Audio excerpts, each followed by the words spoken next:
Hello my dear student, welcome back to my YouTube channel mathematics आसान है bye Mahendra sir. तो आज हम कंटिन्यू कर रहे हैं 12th commerce mathematics and statistics का क्वेश्चन बैंक सॉल्यूशन।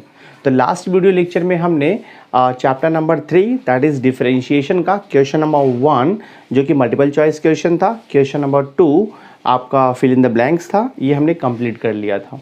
तो आज की इस वीडियो लेक्चर में हम क्वेश्चन नंबर 3 स्टार्ट करेंगे। क्वेश्चन नंबर 3 है state whether the given statements are true और false and each question carries 1 marks. So बहुत इंपॉर्टेंट वीडियो लेक्चर है, एंड तक जरूर देखना।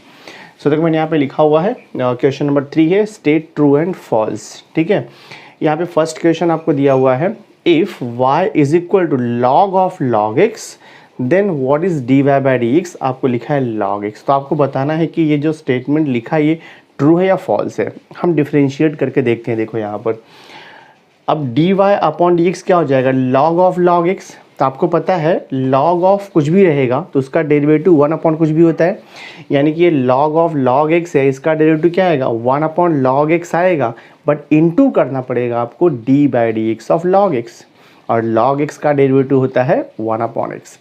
तो d y upon d x आपको क्या मिलेगा 1 upon x into log x मिलेगा। तो d y by d x आपको मिलेगा 1 upon x into log x, but हमें क्या दिया है d y by d x equal to log x, तो ये फॉल्स दिया हुआ है। तो इसका आंसर क्या लिखोगे आप, मैंने सॉल्व करके भी दिखाया आपको, इसका आंसर आप फॉल्स लिखोगे। तो एग्जाम में आपको ये सॉल्व करके दिखाना कंपलसरी नहीं है, अगर आपने रफ में सॉल्व किया तो भी कोई इशू नहीं है। आपको जस्टिफिकेशन नहीं करना है कि ट्रू आ रहा है फॉल्स कैसे आ रहा है, आपको जस्ट बताना है कि ट्रू या फॉल्स। तो आपको लिखना है जस्ट आंसर लिखोगे false, question number 1 answer false लिखोगे। क्वेश्चन नंबर 2 देखो हमें दिया है, क्वेश्चन नंबर 2 है if y equal to 10 raise to x plus 1 है then d y upon d x equal to 10 raise to x into log 10 है। देखते हैं डिफ्रेंशिएट करके आता है क्या d y by d x का ये वैल्यू। देखो y equal to 10 raise to x plus 1 है, तो हम इसे डिफ्रेंशिएट करेंगे तो राइट हैंड साइड में 2 टर्म है, दोनों को डेरिवेटिव अप्लाई होगा। प्लस 1 का तो डेरिवेटिव 0 हो जाएगा, प्लस 0, और 10 रेज टू एक्स आपको पता है a रेज टू एक्स का डेरिवेटिव होता है a raise to x into log a, तो 10 रेज टू एक्स का डेरिवेटिव हो जाएगा 10 raise to x into log 10 हो जाएगा। देखते दिया है क्या 10 raise to x into log 10, ये करेक्ट दिया हुआ है। तो ये जो स्टेटमेंट है वो आपका ट्रू आएगा। तो क्वेश्चन नंबर 2 भी कंप्लीट हो गया। नाउ क्वेश्चन नंबर 3 देखते हैं हम लोग। क्वेश्चन नंबर 3 है if y equal to x square then the rate of change of demand x of a commodity with respect to its price y। Question को ध्यान से समझना, आपको बोल रहा है rate of change of demand x of a commodity with respect to its price y बोला है। तो विथ रेस्पेक्ट टू y बोल रहा है, यानी कि हमें यहाँ पे dx अपॉन dy निकालना है, बट हमें यहाँ पे y दिया है, तो y से पहले हम dy बाई डी एक्स निकालेंगे, जो आंसर आएगा उसका रेसिप्रोकल ले लेंगे तो हमें dx अपॉन dy मिल जाएगा। देखते हैं क्या होता है। अगर आप इसका डेरिवेटिव निकालोगे तो dy अपॉन डी एक्स क्या मिलेगा, एक्स स्क्वायर का डेरिवेटिव आएगा 2x, तो ये तो dy बाई डी एक्स हो गया, and what is dx upon dy 1 upon dy by d x, तो इसका आंसर आएगा 1 अपॉन 2x। देखते हैं क्या दिया है 1 अपॉन 2x, करेक्ट है ये, तो आप क्या लिखोगे इसका आंसर ट्रू लिखेंगे हम लोग। नाउ देखो क्वेश्चन नंबर 4 आपको दिया है। क्वेश्चन नंबर 4 है if y equal to 7x plus 1 then the rate of change of demand x of a commodity with respect to its price y is, आपको 7 दिया है। चेक करते हैं राइट है या रॉन्ग। ये हमें निकालना है rate of change of x with respect to y, मतलब आपको यहाँ पर भी dx अपॉन dy निकालना है। तो सबसे पहले हम dy अपॉन डी एक्स निकालेंगे, तो dy अपॉन डी एक्स क्या हो जाएगा 7x का डेरिवेटिव 7 आएगा और प्लस 1 का डेरिवेटिव 0 हो जाएगा। तो dy बाई डी एक्स हमें 7 मिल रहा है, बट हमें चाहिए क्या dx अपॉन dy, तो dx upon dy equal to होता है 1 upon dy by d x, तो आंसर आएगा 1/7, और यहाँ पर इन्होंने क्या दिया है 7, यानी कि फॉल्स स्टेटमेंट है। तो आंसर देखो हमने यहाँ पे लिखा है फॉल्स। क्वेश्चन नंबर 5 देखो क्या दिया है। क्वेश्चन नंबर 5 है if y equal to e raise to x then dy upon d x क्या आएगा। बहुत सिंपल है, e रेज टू x का derivative always e raise to x होगा। तो d y by d x equal to right है ये e raise to x, तो स्टेटमेंट ट्रू हो गया। क्वेश्चन नंबर 6 देखते हैं हम लोग। क्वेश्चन नंबर 6 है if y equal to 4 raise to x then d y upon d x क्या आएगा। आपको पता है formula, a raise to x का derivative, a raise to x का डेरिवेटिव होता है a raise to x into log a। तो 4 रेज टू एक्स का डेरिवेटिव क्या आएगा, 4 raise to x into log 4 आएगा। बट हमें क्या दिया है, ओनली 4 रेज टू एक्स दिया है, मतलब ये रॉन्ग दिया हुआ है। तो क्या लिखोगे आंसर, आप फॉल्स लिखोगे। क्वेश्चन नंबर 7 है हमारे पास। क्वेश्चन नंबर 7 है if root x plus root y is equal to root a. तो ये जो आपको फंक्शन दिया है ये इम्प्लिसिट फंक्शन है, क्योंकि यहाँ पर एक्स एंड वाई मिक्स है। तो d y by d x का देखो वैल्यू क्या दिया है, 1/2 root x plus 1/2 root y is equal to 1/2 root a. तो हम देखते हैं कि ये आंसर राइट लिखा है या नहीं। देखो हम क्या करेंगे, differentiating both side with respect to x करेंगे। रूट एक्स का डेरिवेटिव होता है 1/2 रूट एक्स, दिया है 1/2 रूट एक्स। रूट वाई का derivative with respect to x, तो रूट वाई का 1/2 रूट वाई आएगा, 1/2 रूट वाई आएगा, बट इनटू करना पड़ेगा आपको d y by d x. तो देखो यहाँ पर into d y by d x नहीं है। और रूट ए क्या है, नंबर है, वहाँ पर एक्स वाई नहीं है, तो रूट ए कांस्टेंट हो गया, उसका डेरिवेटिव 0 आएगा। बट इन्होंने क्या लिखा है 1/2 रूट ए, तो ये आंसर रॉन्ग लिखा हुआ है। दैट मीन्स हमारा आंसर क्या आएगा, फॉल्स आएगा। जो स्टेटमेंट दिया है वो फॉल्स दिया हुआ है।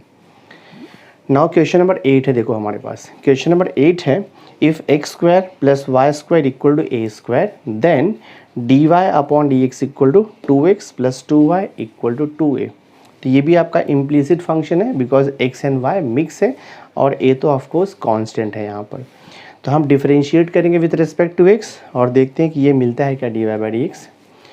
एक्स स्क्वायर का derivative with respect to x पता है आपको 2x होता है, प्लस वाई स्क्वायर का derivative 2y into d y by d x आएगा। तो 2x तो लिखा है प्लस 2y लिखा है, बट इनटू देखो d y by d x नहीं लिखा हुआ है। और a स्क्वायर क्या है, कांस्टेंट है, नंबर है, तो नंबर का डेरिवेटिव 0 होता है, बट इन्होंने क्या लिखा है 2a। दैट मीन्स ये रॉन्ग लिखा हुआ है, तो फॉल्स है आपका स्टेटमेंट। तो आंसर क्या आएगा, फॉल्स आएगा। क्वेश्चन नंबर 9 देख लेते हैं। If x equal to 280 and y equal to 2a दिया है, तो जब भी ऐसे x और y अलग अलग दिया रहेगा मतलब ये पैरामीट्रिक डिफरेंशिएशन है, where t is a parameter mention किया है। तो आपको निकालना है d y upon d x. तो सबसे पहले हम क्या करेंगे, डी वाई अपॉन पैरामीटर देखो t है ना, तो d y upon d t निकालेंगे। तो ये 2a तो कांस्टेंट है, तो d y upon d t, 2a constant है, डेरिवेटिव 0 हो जाएगा, तो d y upon d t 0 हो जाएगा। अब आप D x upon d T निकालोगे, तो d x upon d T क्या आएगा, 2a कोएफिशिएंट है t का, तो 2at का derivative with respect to t 2a आएगा। तो d x upon d t 2a हो गया, d y upon d t 0 हो गया।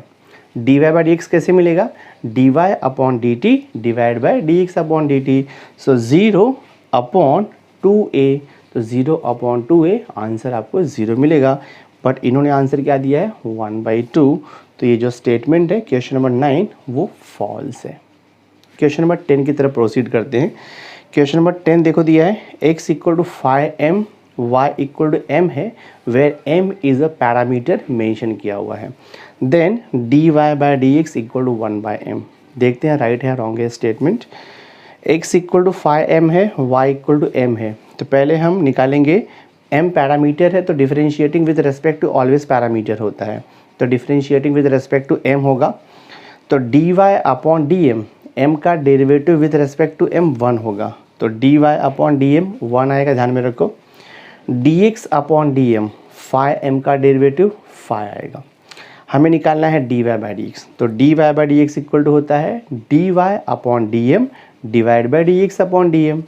तो d y upon d m कितना है 1 है, upon d x upon d m कितना मिला है 5, तो आंसर 1/5 आएगा। तो यहाँ पर देखो दिया है 1/5, दैट मीन्स ये ट्रू है स्टेटमेंट। तो आंसर क्या लिखोगे, true.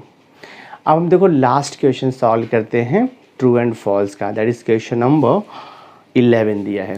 y equal to e raise to x. तो e raise to x standard function है, एक्सपोनेंशियल स्टैंडर्ड फंक्शन।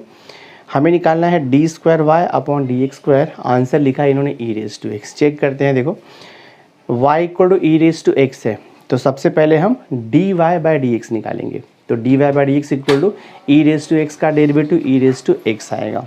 एक बार और डिफ्रेंशिएट करना है बिकॉज हमें d square y upon d x square चाहिए। तो ई रेज टू एक्स को जब अगेन आप डिफ्रेंशिएट करोगे तो वही आने वाला है ई रेज टू एक्स। चाहे आप कितना भी टाइम्स डिफ्रेंशिएट करो ई रेज टू एक्स को, ई रेज टू एक्स का derivative always e raise to x आएगा।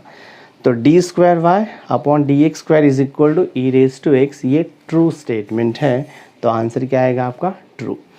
सो क्वेश्चन नंबर 3 यानी कि state true and false. Total 11 सब क्वेश्चन थे, हमने ऑल सब क्वेश्चन विथ एक्सप्लेनेशन आपको सॉल्व करके दे दिया है। So my dear student, through this video lecture हमने डिफरेंशिएशन चैप्टर का जो क्वेश्चन बैंक है, हमने question number 3 true and false, total 11 question थे, ऑल क्वेश्चन हमने सॉल्व कर दिया है। सो आई होप आज का ये वीडियो लेक्चर आपको अंडरस्टैंड हुआ रहेगा। वीडियो अच्छा लगा होगा, एक लाइक ज़रूर करना, मैक्सिमम स्टूडेंट्स को शेयर कर देना, और अगर अभी तक आपने मेरे चैनल को सब्सक्राइब नहीं किया है तो सब्सक्राइब करके बेल आइकन जरूर प्रेस कर देना, सो दैट मैं जो भी लेटेस्ट वीडियो बनाऊंगा उसकी नोटिफिकेशन आपको टाइम टू टाइम मिलती रहेगी। So thanks for being with me. मिलते हैं नेक्स्ट लेक्चर में।